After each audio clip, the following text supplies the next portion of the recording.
Addicted to the lies and manipulation. They live in it, they walk in it with no hesitation.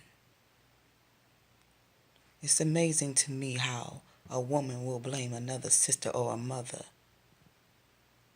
believing that the other one is crazy because they addicted to the lies. Why? Because he implied. We know that they play and they do these games and it's so insane and it's just embedded in the membrane, and they cannot stop the addictive behaviors, and we go toe for toe for no reason, and we wonder what in the world it could be that causes them to do me like they do. But in all actuality, is it me? Is it you? Nah. People have addictive personalities, addicted to things outside of their reality. They pull us in and suck us in with their lines, and then they come up with these fake alibis and cause us to be at odds with one another as women stand up, trying to be the cover. Because once the truth is laid before you and we are the ones who choose to stay, they never pay attention, they never grow up, and they will continue to always go astray. And once we can learn that we are the ones or the wombs and the people who keep it together, because God created us to be the nurturers of this place, and they don't even know what to do. They need to be on their face in prayer, asking God to rebuild their inner man so they could be a better man, a stronger man, not that addictive man. And then we are at odds with one another as women carrying wombs and carrying babies and not being around here sitting back being lazy, but going out putting our hands to the plow and doing everything we can, and they sit back and say, oh wow,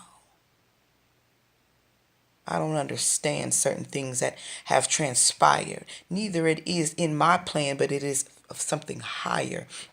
Nonetheless, I will not change, full of love and full of life.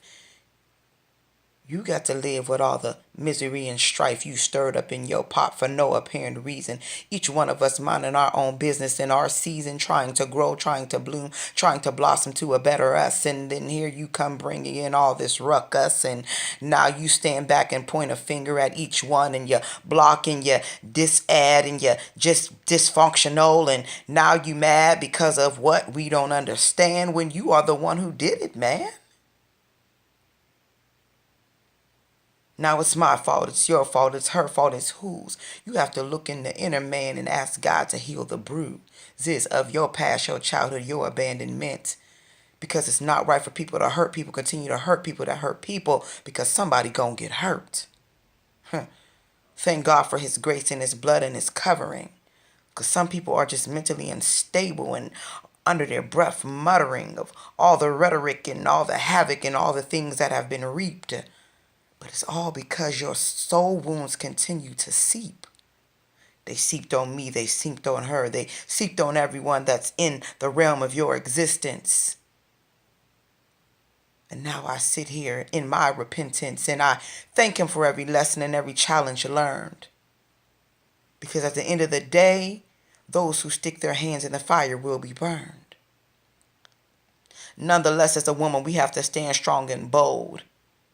But some of us are so addicted to the manipulation and the lies that we stay and we try to compromise with truth plain and laid out in front. You still stand and say, I'll be your rug. We must be strong enough and better than that. Know who you are. Make that a known fact. I'm a woman, born of a woman, made by a man. Created by God fearfully and wonderfully by his hand. Not one to be disposed of like a tampon tool or someone to be disposed of like boo-boo in the stool, but I am a woman fearfully and wonderfully made, intelligent, wise, and to have went through what I just went through, brave. But it's okay. I know my worth.